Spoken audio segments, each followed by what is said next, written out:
avec Yes. C'est notre moment. Dites oui aux actualités dans votre journal TV. Elmondes mety hoan'ny karazana fiara rehetra ary miantoka ny hatsarany. Elmondes hitanao ny vaovao. Vaolinna vaovao be. Vaolinna manolotra ho anao ny vaovao. Loto ny olanao, vaolinna ampiasaina.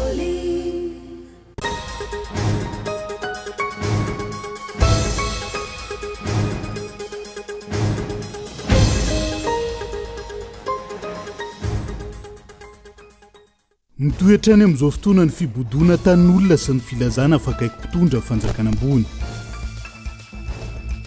Tsy ampy ny fiambenana ny sisin-dranomasina ka mampahazovana ny fidirana sy fivoahana antsokosoko eto amintsika, hoy ny jeneraly misotro ronono iray.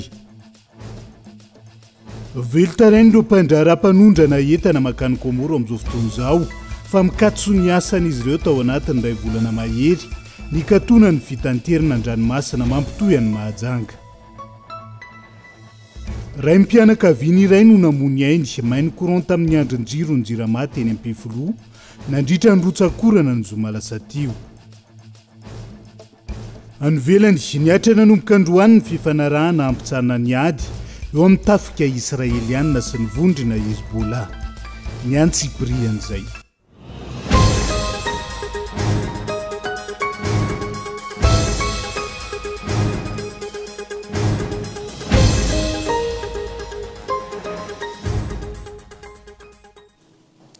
Fotoana ny fampalalam-baovao eto amin'ny fitalavitra kolo, atena ny araba tombo kilasy tombo vavy manasa no avetrany anaraka ny antsiprian'izay matoa andatsoratra avetrany no ndeha no kafatsika ny fiarahana amin'ny tiala ity. Mitoetrany amin'izao fotoana ny fibodona tan'olona sy ny filazana fa akaiky mpitondra fanjakana ambony. Vahoaka tsy mandady arina no misedra ny vokany ary manimba ny endriky ny fitsarana malagasy ka eto Andriatsilavo. Miseho amin'ny endriny maro ny fomba fiasan'ireo tambazotry mpangalatra tany eto amintsika amin'izao fotoana. Tetsy anosy be ohatra raha ny loharanom-baovao azo. Reny mpianakaviana iray nanofa tany ka nanome vola anaovan'ilay tompon'ny tany trano. Io vola io izay alaina amin'ny ofan'ny tany araka ny fifanarahana. Taty aoriana, nivadika ny rasa, nivadika ilay mpanofan'ny tany ka nolazaina fa vola vidin'ny tany ireo nomeny ireo ary nitory ilay tompon'ny tany teny amin'ny fitsarana ilay reny mpianakaviana. Rehefa nandeha tao amin'ny fitsarana mbara tonga ambony, nandresy ilay mpitory satria tsy nafantatra akory izany fitoriana izany ny tompon'ilay tany izay tsy tonga nanatrika ny fitsarana. Taty aoriana vao nafantatra ny fisian'io ady io ny tompon'ny tany ka nampiakatra izany teo anivon'ny fitsarana ambony izay mbola mandeha hatramin'ny androany io raharaha io eny anivon'ny fitsarana. Ohatra faharoa, mpivady iray mpandraharaha amin'ny resaka fivarotana tany no notoriny ny lehilahy iray nolazainy fa nivady-pitokisana sy nanao varodroa. Ilay mpitory nefa raha ny loharanom-baovao azo indray mandeha ihany no nandohany ampahan'ny vola ka tsy nety nandoha intsony ny taorian'izay. Ny mahagaga amin'ireo ohatra roa samihafa ireo, mpianaka ihany ireo olona roa ireo. Ny reniny ilay nitory ny tompon'ny tany izay nofainy, ny zanany kosa nitory ireo mpandraharaha amin'ny resaka tany. Ny zavatra hita manoloana iretranga ireny mazana dia saika olona mitovy hatrany no hita mivezivezy eny amin'ny fitsarana eny Anosy eny. Ireo olona mivezivezy ireo izay samy milaza sy manamafy fa mahafantatra olona maro eo anivon'ny fitsarana ary misy mihitsy aza ireo samy teny amin'izay manelingelina rehetra fa azy ny fitsarana. Efa nandalo teto amintsika izany rehetra izany, na tsy resaka tany fotony ihany aza. Tranga izay manome vahana ny tsy maty manota ary manimba endrika ny fitsarana izay manana ny fahaleovantenany manokana indrindra amin'ny didy izay avoakany. Raha fehezina, manimba ny fiarahamonina malagasy ankehitriny ny fisian'ny tambazotra mpangalatra tany. Olona manarivony maro no efa nizaka ny tseran'ny ainy, lany vola makarena vokatra izany. Ny malagasy izay efa fantatry ny besin'ny maro fa tena sarotiny amin'io resaka tany io ka mitaky vahaolana mazava isiny ny filaminana. Ny 12 Novambra 2024 lasa teo tsy ahivina, nanamafy ihany Rajoelina nandritra ny lanonana fanolorana ny lapan'ny fitsarana ambaratonga voalohany teny Ambohitra Biby Avaradrano sy ny Fonjabe teny Antoerana fa mila ravana ireo tambazotra rehetra anatin'ny fangalarana ny tany ny vahoaka. Miandrandra fatratra ny vokatra azo tsapahitanana sy ny ezaka ataon'ny mpitondra manoloana izany ireo niarany fakana tany tsy ara-dalàna rehetra.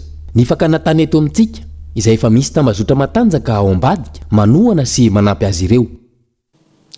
Fa tsy voalohany anteny merandoolona ny vidin'ny fiara ka Otsoano Auto Diffusion any amin'ireo fiara miisa 9 amin'izao fotoana izao. Vola mitetina 7,2 tapitrisa sy 2,3 ariary no mbola jivolo hatramin'ny taona 1,20 ka anton'izao fanapakivitra nondraisiny izao araka ny taratasy nalefa ny mpandrara tamin'ny filohan'ny Sena sy ny Kestora. Ho hitantsika eo ihany ny fivoaran'izay vaovao izay. Fa ankoatran'ny tsy fisian'ny kolikoly, ankoatran'ny fisian'ny kolikoly, tsy ampy ny fiambenana ny sisin-dranomasina ka isany mampahazovana ny fidirana sy ny fivoahana ntsokosoko eto amintsika amin'izao fotoana izao raha tsy ilaza fa tsy ny ahafantarana vondrona mpampiororeny hono jeneraly misotro ronono ray. Ny eto amintsika izay ny ao an-tsiranana sy majanga ihany no ahitan'ireo miaramila an-dranomasina raha tokony ahitany izay avokoa ny faritra maro ankehitriny. Daniela Minorso. Ankoatra ny fisian'ny kolikoly izay efa mahazovana tanteraka amin'ireo sampandrara maro samihafa eto Madagasikara, mbola any an-tsiranana sy ao majanga irery ihany koa hatreto no ahitana ireo tantsambo na miaramila an-dranomasina eto amintsika antony tsy ahafahana manara-maso akaiky ireo fidirana sy fivoahana ntsokosoko amin'ireo fari-dranomasina hafa raha tsy ilaza afa-tsy ireny tranga vatratrarana vondrona mpampiorohoro izay nampiasa taratasy osoka sy viza osoka tafiditra teto toerana ireny ny jeneraly Razakatrimana Ferdinand. Ireo miaramila an-dranomasina izay tokony ampitomboina isa ka aparitaka manerana ireo fari-dranomasina i Madagasikara ahafahana manara-maso akaiky ireo fidirana sy fivoahana ntsokosoko raha ny fanazavana. Mba ahafahana miaro ny sisin-dranomasina izay iarovana na ny miditra ao ny trafic d'arme, ao ny olona miditra tsokosoko, ao ny fidiran'ny zava-mahadomelona sy ny maro hafa dia tsara raha atao be da be kokoa ny miaramila an-dranomasina zany hoe ny marine malgasy tsy maintsy apetraka isaky ny renivohitry ny any amin'ny sisin-dranomasina zany hoe any Diego, Majanga, Tuléar, Tamatavy, amin'ireny Fort Dauphin, Antala, Sambava, Morondava, zany tokony hisy mpitantsambo malagasy todola mba hijerevana na iarovana ny sisin-dranomasina amin'izay dirana tsokosoko rehetrarehetra zay. Raha ny zava-misy ankehitriny ho lasa toerana fanomanana paikady entina manatanteraka asaratsy i Madagasikara raha tsy misy ny fitandremana raha ny fanazavana trany. Ny fahafantaran'ny fahavalo nareo mieritreritra fa azo atao fiaingana amin'ny fanaovana asaratsy ohatra le voalazan'ny Le Monde jasy an'ireo jihad islamika dia fatantsara mihitsy fa da azo miditra moramora zeto izy ary mety eto izy ny anomana zavatra atao amin'ireo firenena lehibe iverina fa miady aminy. Lasa toerana fanomanana fa tsy fandalovana, fanomanana lavidavitra koa na amin'ny zavatra paikady rehetrarehetra izay diavany amin'ny ireo firenena tandrefana. Zay le État islamika mankony. Jaivina, Siriana sy Irakiana misy avalo no voasambotra teto Antananarivo sy tao Abidjan, Côte d'Ivoire ny farany volana Jolay lasa teo, raha ny lahatsoratra navoaka ny Le Monde Afrika ny 4 Novambra lasa teo. Izy ireo izay voalaza fa mpanamora ny fivoahana ireo État islamika tao Moyen-Orient ary koa voaroroy tamin'ny fikasana motika ilay Jeux Olympiques tao Paris. Ny service de renseignement américain sy frantsay no nifanometanana ka nafahana nahazo ny vokatra. Hatreto tsy mbola fantatra mazava ny nafahan'ireo vondrona mpampiororo tratra ireo niditra teto Madagasikara. Ny zava-misy tahaka izao izay maneho taratra ny gaboraraka eto amin'ny firenena. Velotarain'ireo mpandrara misihatra amin'ny fanondranana entana makany Komoro amin'izao fotoana izao fa mikatso ny asan'izy ireo tao anatin'ny 2 volana mahery ny katonany fitaterana an-dranomasina mampitohy ny Mahajanga sy ty Nosy ty ka anaovan'izy ireo Antsoavo ankehitriny. Anja Robert Kolomajanga. Efa ho 2 volana mahery izao mikatso tanteraka ny fandranana entana avy eto Mahajanga makany amin'ny Nosy Komoro. Velotaraina noho izany ireo mpanondrana entana toy ny tongolo lay, ny filaomaina, isy ireo entana maro samihafa fa mihitsoka tanteraka ny volan'izy ireo ka velotaraina fa mijaly. Zay mpivarotra bazary Marolaka dia matsiaro marary noho ny olana amin'ny fandefasana entana any Komoro satria be dia be ny entana mitona ny namanay sasany mitrosa volany amin'ny banky madinika, ny banky lehibe dia enjeny fanjakana amin'izay zavatra zay ke mba miangavy zahay raha ohatra ka mba azo atao isokafana izy ity aingana dia aingana. Ny olana volanay zany bloqué amin'izio aho. Ny entana indrindra manontongolo betsaka zany motraka arina. Ary angamba ny araka ny hitanareo teo be dia be ny fako aho, angamba tsy fako izy ireny fa matetika ny tongolo ve arina fotsiny zany ireny. Eo amin'ny sehatry ny filaomena koa dia manana olana tahaka an'izany satria rehefa mikatso zany tsy nandeha tsony samby mandeha Komoro Madagasikara dia be koa ny trondro maina zany ny filao be, ny ankio, ny thon sy ny namany tavela ary loha agnaty magasin ao. Ny volany laborosy nefa ny mpagnarato tsy mety efaina. Ka izay zany mahatonga anay zany mba mangataka tanteraka amin'ny fitondram-panjakana mahefa mba hamafara zay haingana an'izao olana mianjady aminay izao. Ary zao ny tadio rehefa misy varitra anankiray mikatso dia ny rehetrarehetra miaravoa avokoa. Nanomboka tamin'ile 15 oktobra efa nikatso izy io ary mandritra n'izany fotoagna zany be dia be ny vocation satria ny entana aloha niatra amin'ny dokera tsy mihinan-kany satria tsisy asa atao. Ary indrindrandrindra ato amin'ny tsena ariagna tongolo, ariagna ny filao maimbo agnatin'ny magazay hatra amin'ny tontolo iainanay ato fa simba ka mangataka amin'ny fitondra mahefa fa tena ela zay volagna araiky mahery zay. Ke nohon zany mba azokoafy re tompoko fa miangavy zahay mitalao mosary mijaly tsisy asa zahay mitrosa amin'ny banky ary ny entana koa trosaigna amin'ny mpamboly ka nohon zay mijaly zahay ka miangavy ary hentitra zany président hentitra amin'ny fitenenana fa tsy hentitra vignitra amina ianao ny rainy Madagasikara vilomy zahay efa mijaly. Ratsaiviny dia vokatry ny fisihana trangana valanaretina kolera tao amin'ny Nosy Komoro no nandraisa ny fanjakana malagasy ny fepetra ny amin'ny fampiatonana ny fifamoivoizana an-dranomasina sy amin'ny fanakatonana ny sistany mampitohy ny Mahajanga sy ny Nosy Komoro. Ka aiza ho aiza araka izany ny toy ny ity fanapa-kevitra no raisy ny fitondram-panjakana ity fa mijaly ireto mpandraraha ireto izay ankina ny asa ho an'ny sokajin'olona maro samihafa. Fividianana be ny tanàna sy mpanolo-tsain'ny tanàna ho tanterahana ny 2 Desambra ho avy izao. Vina sy asa misy fiantraika amin'ny vantana amin'ny fiainam-bahoaka fa tsy rendrarendra sy fampanantenana no toe-tsaina entin'ny kandidata Ina Razafinjoely Lanarenina ny Antananarivo renivohitra araka ny nambarany nandritra ny fidinana ifotony tendy Amboditsiry. Amin'izay ny fanadalana saim-bahoaka amin'ny alalany kitolotolotra sy zavatra tsy mahavita taona fa vaolana mipaka mararym-ponina no tokony masoana indrindra mikasika ny olandrano sy ny herinaratra amin'izao fotoana izao. Ny kandidata Ina Razafinjoely izay efa nahavita asa maro tamin'ny alalany ama na ny asa matra ho an'Antananarivo na manana ny olandrano sy ho fanomezana asa ireo tanora. Andao arahantsika ny fanampanazavana mahakasika izay. Raha tena mahasaha andao hifanampy, andao akarina ny lenta politika, andao hifanampy candidat fito zahay. Raha reo arrondissement enireo miara manamboatra ohatr'izao foana ny olandrano eto Antananarivo. Zany ny tena tsy hoe propagandy fa tsy lozana mampandihy olona sy manao rendrarendra tsisy ilavanareo an'izany efa samy malala tsika. Tsisy vitan'ny akanjo ray andro zany io sasa mizara akanjo mizara koveta nareo hoe mbola hoty an'izany. Tsy alenareo hoe rano, tsy alenareo hoe fahadiovana. Zay ihany ny lakile an'io satria rehefa marary zanatsika avy eo tsy vitan'ny akanjo. Ampiasao ary le koveta sy akanjo iny rehefa marary loto ny zanatsika. Dia mbola hiteninareo avy eo misy mbola miteny amina. Zay neta Ina tena tianay be le nofinao fa amina io mitovy foana na mifidy zay na tsy mifidy dia alenay mifidy andry zalahy fa zalahy manome koveta manome kely. Toska rehefa marary ny zanakareo sanatriavana dia oka tsy fandatsitsika. Hoe mitovy sa tsy mitovy ny tanàna maloto sy ny tanàna madio, ny tanàna misy rano sy ny tanàna tsisy rano, ny tanàna mazava sy ny tanàna maizina.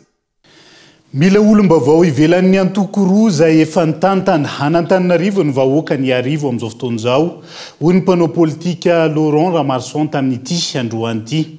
Fanovana lehibe ho an'ny amin'ny tsaratsara kokoa fampandrosoana tsaratsara kokoa no ilaina ary isan'ireo vonona amin'izany ny kandidata Ina Razafinjoely Henri Florian. Afaka andro vitsivitsy hiatrika ny fifidianana kominaly indray ny voaka malagasy manerana ny nosy. Fifidianana izay andraindray ny maro ny fanovana sy ny fiovana eo anatrehany olana maro samihafa.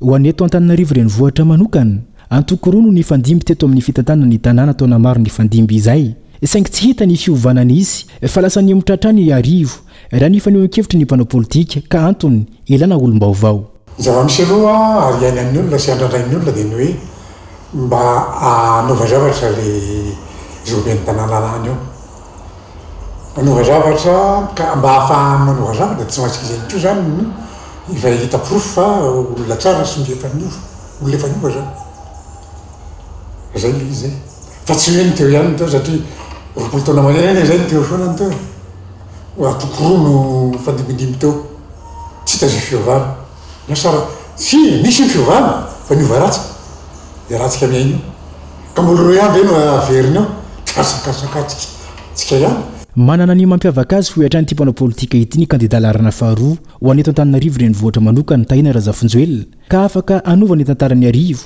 eny fa na i Madagasikara mihitsy aza izany eo amin'le tetika asa rehetra zay arosony dia misy asa vaovao be dia be ho an'le tanora amin'izao fotoana izao ho ana iray aman-dreny tenina manomboka mira zany zany ny teny tadiavina tsy ho anatanareo fotsiny vo amin'ny firenena mihitsy ary tao anatin'izay roapolo taona faran'izao dia ireo ihany fandimidimby miala ny fantsika kely dia miditra mifantsika rezatra eo amin'ny fiainam-bahoaka taky an'izany daholo netrehatra hoe vanovo zay zany hoe izy am'may manova any izy sa mahita tahina am'may manova ny vahoaka araka izany no tompon'ny teny farany amin'ny fifidianana ny faraika ambin'ny 10 desambra ho avy izao na hanovana hijanona amin'ny efa ny tantana tsy naomby hatramin'izay manambahiny ny sampana fampalalam-bavao amin'ny ality dia tsiza fandrematoa miandra Rive Jaune coordonnateur de programme eo anivon'ny FES miarabanao tonga soa atao anatin'ny fampalalam-bavao nykolo amin'ny ality mazava ho azy misy ny débat andro candidat be ny tanàna zay karakarainareo ny zoma ao avy zao manahoana sy manahoana ny fandihan'izay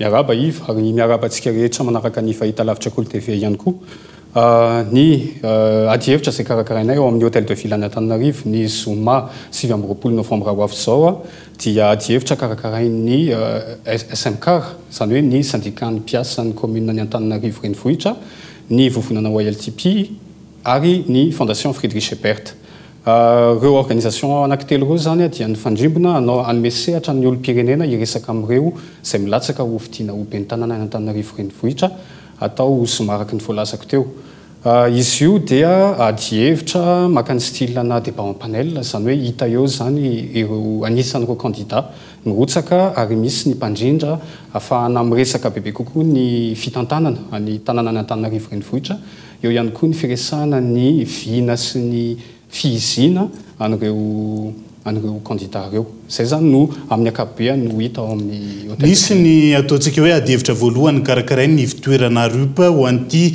ataontsika hoe ady hevitra karakarainareo ty inona zany ny tena ampiavaka anazy ao anatin'izay ny mety tena ampiavaka anazy dia ny fandraisan'ireo syndicat ny mpiasan'ny commune mihitsy zany ilay teneniko amin'ny teny frantsay hoe initiative satria iry zareo roa ny ara-iasa akaiky amin'izay be ny tanàna olany eo zany hoe ny mahakasika ny resaka fitantanana ihany koa ny mpiasa zany hoe ny gestion ny ressources humaines efa mahery ny 7 ny mpiasan'ny commune Antananarivo ka iry zareo reo mihitsy no nanantona ny Friedrich Ebert tsy tonga hoe andaontsika hikarakara débat ahafahana miresaka lalina kokoa mahakasika an'izay fitantanana ny tanàna zay zany akory tsy manakana ny olom-pirenena anatrika an'ilay débat zay angalana invitation moa zany ao amin'ny fondation Friedrich Ebert efa azo alaina ny invitation mametraka ihany koa ny fanontaniana dia atao bebe kokoa zany ny fifanankalozana amin'ilay milatsaka ho fidiana sy ny olom-pirenena amin'ny fotoana maritra firiny eo ny ady hevitra ao anatin'izay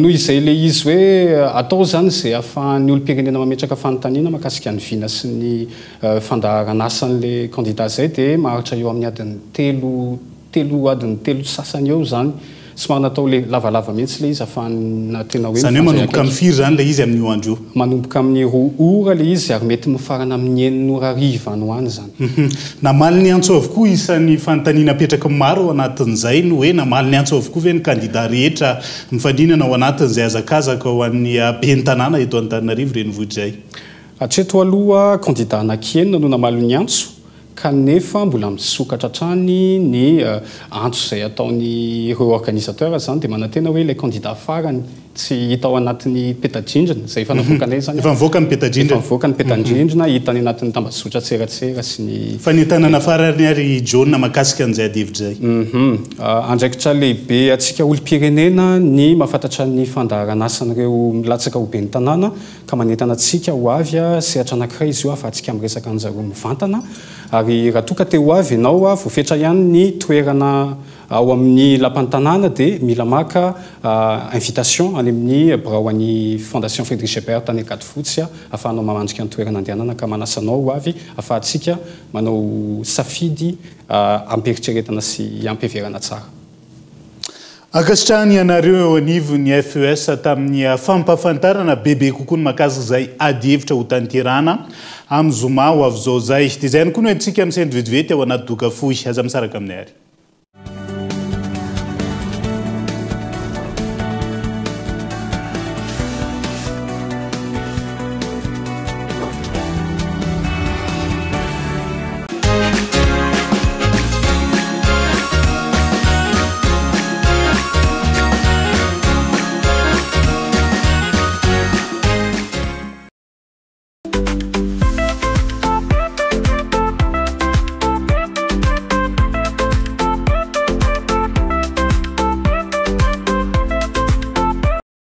Efa ela nanasako lamba fa ity vovon-tsavony Pauline ity afa mihitsy kely fotsiny ane dia efa ampy e.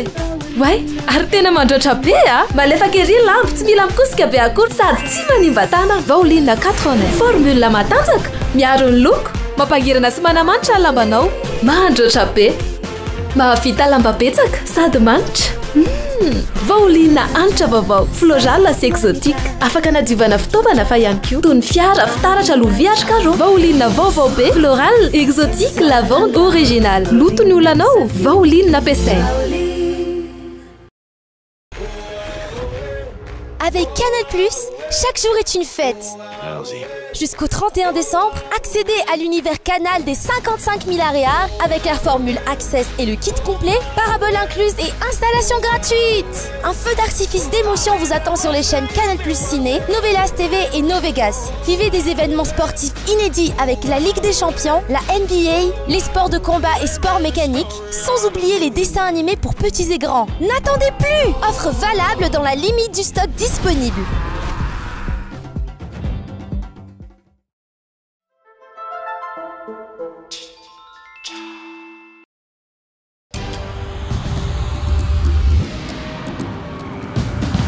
Tsika miara-miketrika ilay ho avy mamiratra miara-manoriny mamoriny tsy hijanona tsony satria efa hainao fa tsika tanora no tompony.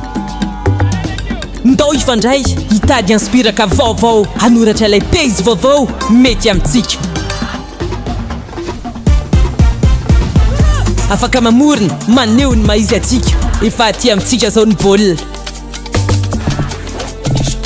Tsisy anakantsika satria isika iray mifandray miara-manokatra lalana vaovao ka tonga le fotoana zao dia zao ndao falera Thelma miova o Yes.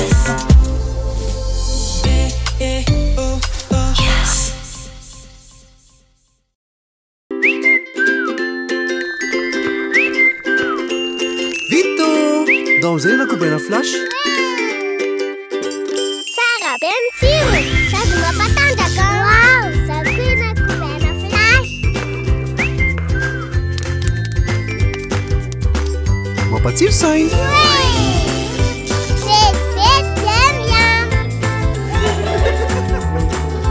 Kobaina flash notovonantsoa misy vitamine 5 sira mineraly mifosa iray 5 vita ionio vokatra vaovao nutrisance. Kobaina flash vety miam. Sotririny zavadrehetra miaraka amin'ny Canal+ sy Orange Money. Manomboka androany aloavy amin'ny alalan'ny Orange Money ny réabonnement Canal+ nao. Skafy ny application Orange Money, avio Canal+, efa azonao atao koa ny manao réabonnement automatique miaraka amin'ny mandeha ho azy. Tsindry fotsiny ny oui, avio, validé. tsy mila misahirana tsony e nefa maimaimpoana ny tolotra mandeha ho azy sady bonus 10 000 ariary be zao no azonao amin'ny fidiranao voalohany a kazatara azy fa manapetra ny tolotra arareo tiangana midira amin'ny application Orange Money. Orange eo anilanao.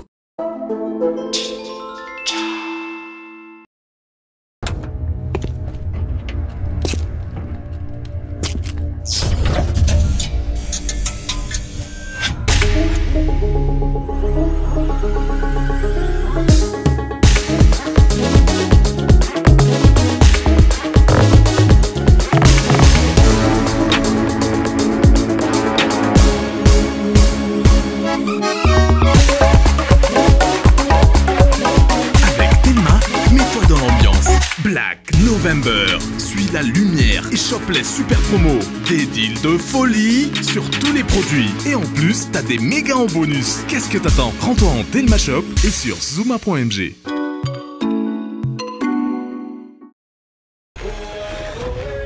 Avec Canal+, chaque jour est une fête. Allons-y. Jusqu'au 31 décembre, réabonnez-vous vite à votre formule actuelle et bénéficiez de 30 jours à tout Canal+. Et oui, un feu d'artifice d'émotion vous attend sur les chaînes Canal+, Ciné, Novelas TV et Novegas. Vivez des événements sportifs inédits avec la Ligue des Champions, la NBA, les sports de combat et sports mécaniques, sans oublier les dessins animés pour petits et grands. N'attendez plus! Réabonnez-vous pour avoir 30 jours à tout Canal+.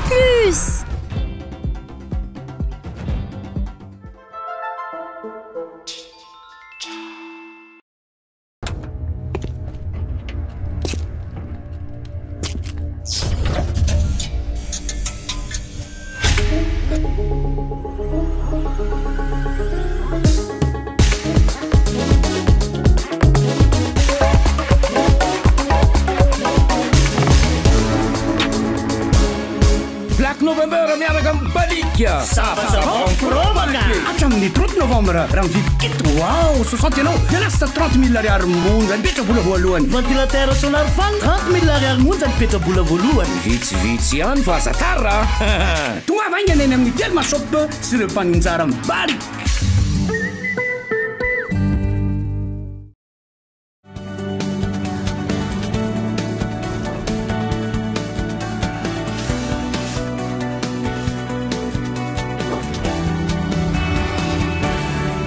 Mamena ny arabatra ny tomboklasia tombovavy tonga soindray atao anatin'ny tapany faharoa amin'ny fampalalam-baovao amin'ny ala ity. Izany taratsika izay niavaka ny andro faharoa ny Emaja na ny Association économique Madagascar-Japon androany. Nozaraina sy nampahafantarana ireo mpandrara malagasy ny fomba fifandraisana amin'ireo mpandrara japonais. Fifambizarana izay nandraisan'ireo teratany japonais anjara. Nanazavana ny fanamorana ny fifandraisana ao anatin'izay fifanankalozan'izay Hilarina Solniainy. Fotoana ny fampizarana sy nanomezana tombony ho an'ireo orinasa sy mpandrara malagasy misehatra sy te-hisehatra ny Japon ny androany andro faharoa ao anatin'ny semaine de la Emaja na ny herinandro ny Association économique Madagascar-Japon andiany fahatelo. Andro faharoa dia ny Kakehashi Madagascar no ny andraikitra ny ataontsika hoe séminaire na conférence izay efa ahafantaran'olona anay moa izany resaka hoe ahoana no fomba iresana na ifandraisana amin'ny entreprise japonaise dia tamin'izany nisy ireo malagasy efa monina ny japana sy efa manana ny orinasany ihany nizara ny tsekefany fahalalana ny fomba namoronana ny orinasany kotany dia misy ireo olona ny ireo japonais izay miasa ety Afrika en Kenya izay nanizara ihany koa ny bebe kokoa momba ny hoe ahoana fomba ahafahana mandray sy mitondra izany resaka partenariat zany ho an'ny entreprise gasy. Firenena efa lasa lavitra amin'ny sehatry ny fandrarana sy ny fifandraisan'ny Japon. Manana tombon-dany lavitra amin'ny fomba fikirakirana sy fampivelarana izany noho izany izy ireo. Antony nizarana sy nampafantarana izany amin'ireo mpandrara malagasy ampiroboroboana ny eto amintsika ihany koa. Raha mpitso ny farana ny Emaja andiany fahatelo. Mbola hisy ny fifampizarana sy ny famelabelaran-kevitra ho an'ny fampiroboroboana ny toe-karina ho an'ny raha mpitso. Vahiny fampalalam-bavao ihany koa amin'ity alitiry zareo avy eo anivon'ny fitsarana momba ny compte miarabanao Andriamatora Zafy Manantsoa Tafita Tongasoa atao anatin'ny fampalalam-bavaon'olo mikarakara ny tatitra Pabemaso ho an'ny taona 2024 420 ianareo ny zomao avy zao raha tsy diso manahoana sy manahoana ny mahakasika izay.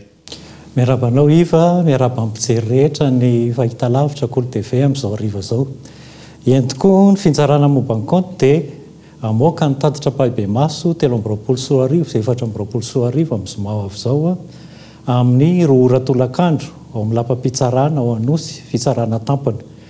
Ny fanasana efa lasa moa dia tamin'ny folo maraina no efa lasa ary izay koa moa nalefa tamin'ny fahitalavitra maro samihafa fa no fandaminana farany dia nahemotra amin'ny roa ora sasany tolakandro io fanainoana Pabemaso ny tatitra io. Raha azavaina fofoy ny andraikitry ny fitsarana momba ny compte dia manara-maso ny fitantanam-bolam-panjakana ary ny lalam-panorenana mihitsy mandidy azy hanao an'io tatitra Pabemaso isa-taona. Tamin'ny herintaona moa no ny antony maro samihafa tsy vitsy izay tatitra izay dia akambana amin'ity taona ity ny tatitra 320 sy 420 sy 20. Ny fitsarana momba ny compte akoatra ny hoe mitsara ny compte mpanjakana dia manana andraikitra ihany koa manao fitsirihana ny asa-panjakana. Raha lazaintsika amin'ny teny frantsay dia manao audit na asa-panjakana io na tetika asa-panjakana na ihany koa sehatrasa sehampiariana izay andraisan'ny fanjakana andraikitra. Amin'ity taona 420 sy 20 ity dia misy lohahevitra maro samihafa no resahana eo. Inona avy? Raha fitinina fohy satria dia tatitra roa taona moa no fitinina anatiny adiny iray fa misy mahakasika ny fitantanana solika tao amin'ny Jirama. Ny azo resahana koa dia mahakasika ny fitantanana ny sehatry ny omby eto Madagasikara sy ny sehatra fambolena vary any amin'ny faritra loatra Mangoro sy Boeny.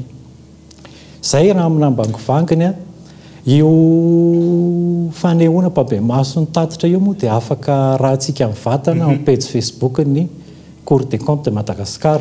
Fantaniako farany Tafita ao anatin'izay maleo tena tokoa ve ny fitsarana momba ny compte ao anatin'ilay nambaranao teo hoe misy fitsirihana fa na mahazo ny antotan-kevitra sy ny antotam-bavao matoa mialohany atongavana amin'ilay tatitra Pabemaso. Maleo tena tokoa ve ianareo indrindra ao anatin'izay famoahana ny hoe ataontsika hoe tatitra manodidina ny sehatra ny solika eto Madagasikara izay hitantsika ny raha mahakasika ny Jirama sy ny maro hafa. Maleo tena tokoa ny fitsarana momba ny compte na eo amin'ny fisafidianana ny lohahevitra izay hanaovana fitsirihana na eo amin'ny fanatanterahana ny fitsirihana na eo amin'ilay famoahana ny tatitra Pabemaso. Amin'izao ihany koa izany ny fotoana ao anatin'izay tatitra Pabemaso iarahana amin'ny Cour des comptes izay ankasitrahany ianareo. Fa ray mpianakaviana iray no namony ainy amaya ny courant tamin'ny andrin-jiro ny Jirama nandritra ny rotsakorana ny zomalasa teo nakasisiny ny alan-dranobe tamin'ny arabe ary nitehana tamina andrin-jiro iray teny Ampefilo no nitarika ny fahafatesanyity ray mpianakaviana ity araka ny fitantarany avany tamin'ity andro anty Ilarina Soneny. Raim-pianakaviana iray vao 20 taona monja no namony ainy mainy courant avy amina andrin-jiro teo Ampefilo nandritry ny orambe ny zomalasa teo. Izy nanatr'olona tany Tosy izy dia no niverina tratran-dranobe teo Ampefilo dia nitahotra satria izy tsy dia malalalalana dia mba hialana loza sy ny ohatran'izany nanosika moto izy niakatra tamin'ilay lot de séparation ampovoany iny dia izy niakatra tamin'iny maromaro zareo izany niakatra nanosika moto tamin'iny tonga teo amin'ny toriny amin'izay nakaina izy fa reraka nitehana tamin'ny poto any Jirama teo izy mailana ny courant kaikina teo dia ny famonjeny olona teo nisy olona nanolo tena nanavitra anazy ihany fa niraisin'ny courant koa le rangahy dia natsipo ny courant avy eo dia tsisy sananavitra anazy tsony olona nisy ramatora izay nanolo tena hoe ty misy lamba izotomana anazy dia tsy sahany olona satria mando ny andro afiorana mando ny lamba dia nidakadakan'olona no nahafaka anazy teo dia avy eo nisy polisy izy niarana anosika moto taminazy ihany fanao aloha sy ariana taminazy teo izay nanaritra anazy tany amin'ny HCR teo izy zany mbola mifamonjeny olona teo ihany satria mbola nisy aina dia natao massage cardiaque teo ihany dia avy eo niantsony tao amin'ny poste avancé polisy teo Ampefiloha le polisy zay dia zareo no nandeha nanaritra anazy tany avy eo niaraka nanaritra anazy taminazy tany tao amin'ny HCR dia tonga tao izy efa tsisy anatsony. Tsy manaraka ny fenitra sisy araka ny tokony ho izy ny akamaroany ireo andrin-jiro eo Ampefiloha toerana namoizany io raim-pianakaviana ny endra ny fitatarany ireo fianakaviana ihany. Amin'io Ampefiloha io poto tely ihany ny poto vy eo ary ao anatin'ireo jerena avy aty ivelany satria misy an'le tsy mitapina le poto tsy feno dia hitanao feno fil bride anao ary teo amin'ny potona navoana azy io tsy vao izy rery ny maty teo fa tamin'ny heritaona zazavavikely vao 13 andro fa avaratra ny maty teo dia mba mangataka ny jirama zany mba handray ny andraiky ny tsirairay avy satria mampidi-doza ary mba manentana antsika vahoaka malagasy rehetra koa izay mandalo amin'iny mba hitandrina. Tsy voasamba no nisy tranga na afaty olona tahaka izao teo amin'ny toerana voalazy io raha ny fanazavana ihany. Hitondra ny raharaha eny anivony fitsarana ny fianakavian'ny maty mba handraisany tompona andraikitra voakasika andraikitra tsy hiverena ny loza tahaka izao intsony raha ny fanazavana. Lafomba vao hafa hiavaka ny hetsika vibe tropical karakarain'ny Star izay fampisehoana rahana hetsika ara-kolotsaina etsy amin'ny lapany fanatanjahantena Mahamasina ny 9 Desambra ho avy izao. Maro ireo mpanakanto nasaina manokana nafana ny hetsika tanjona ny anomezana tosika ireo mpanakanto sy ampivoarana ny kolotsaina malagasy ihany koa. Fanampanazavana. Ny tanjona zany dia tena hoe apalaza kokoa ny artiste atsika eto anohana ny zareo surtout satria tsika zany mba manana artiste mba tena hoe tsara eto Madagasikara mila atao misongadina zany izy ireo mo sady tsika koa te anatsara ny kolotsaina sy ny hetsika eto atoerana dia zay zany mahatonga an'izy hoe tena hiavaka mihitsy zany io zavatra io. Satisfaction zany tena andrasana satisfaction an'ny public satria zay zany tena miandro olona maro mihitsy no avy amin'ny concert io zavatra tena hoe vaovao no atolotra zany amin'io dia ny tianay ho atao misongadina koa zany ny artiste atsika eto Madagasikara satria zareo manana mahizy anazy koa dia tena hoe zay zany tanjona dia mba hanatsara ny kolotsaina eto Madagasikara dia ny hetsika tahaka izao. Ny ampisongadina ny akantony slam poésie sy ny afatra mafonja voiziny no antony anohanany mazovo Amerikana ny hetsika slam national andiany fa slam national andiany fa 5 izay ho tanterahana ny 7 Novambra hatramin'ny 7 Desambra ho avy izao. Hetsika maro no hotazana eto Antananarivo sy any Antsirabe mandritra ireo fotoan'ireo raha ny fanazavana ny alarany Evson. Ava ireo molotra anampondiny olatra sy ratra solovaika ireo sofina malotony pasilatsa fanambanina sy vony tsy sanatria hoe mahazatra fa enatra masin'olona no matetika tsy zatra mandrovotra fisina mamotika fisaina mihoatra lavitra ny sandry nesy hoesonao tsy saina fa zary fanapepona famotehana any angovo ety miatrika ny hoavy. Efa mahazavana sy efa maro ny tanora malagasy manao ny slam poésie ampitana ny afatra sy entina ampitana ny fahalalana amin'izao. Ho fampiroboroboana ny sehatra ny slam poésie no nikarakarana ny chamada slam ny slam national andiany fa 15 izay ho tanterana ny 17 Novambra hatramin'ny 7 Desambra ho avy izao. Izy mampiavaka azy manokana ny hetsika raha ny fanazavana ary sy ny vahiny izay ho asaina avy any ivelany. Islam national am'ty dia mandray anjara fa 7 manirana Madagasikara no mandray anjara am'ty enina ny invité international misy ny avy any États-Unis, Allemagne, France, Comores, Maurice dia Madagasikara. Misy 20 ny organisateur, misy 12 ny stagiaire sy bénévole. Araka teneniko teo eto Antananarivo sy Antsirabe izy no atao isan'ny manohana ny hetsika ihany koa ny eo anivon'ny ambassade américaine tanjona ny ampisongadinana ny akantony ny slam poésie sy ny afatra mavesatra avoiziny izay entina ihany koa namafisana ny fifanakalozana ara-kolotsaina sy amoahana fanehoan-kevitra amin'ny alalany zavakanto. Andray anjara amin'ny fifaninanana iraisam-pirenena izay ho tanterahina any Paris ny mpandresy amin'ny tsy fifaninanana itsy raha ny fanazavana.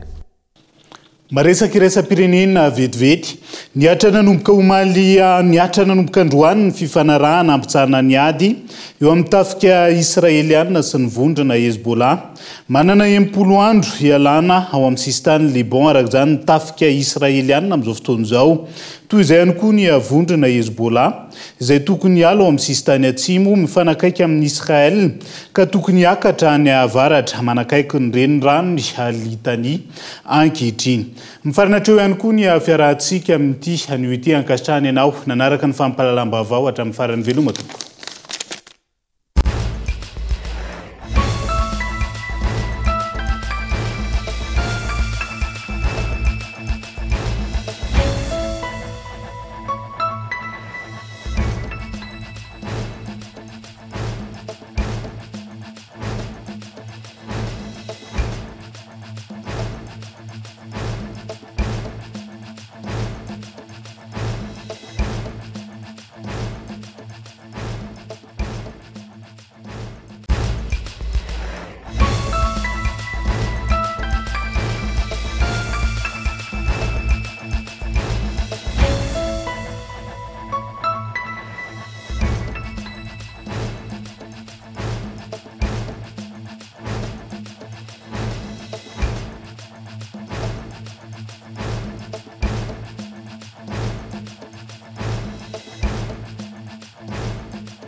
Vaolinina vaovao be. Vaolinina nanolotra ho anao teo ny vaovao. Loto ny olanao, vaolinina ampiasaina.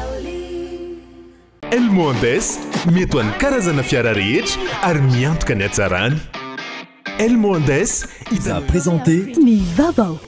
Avec Yes, c'est notre moment. Dites oui aux actualités dans votre journal TV.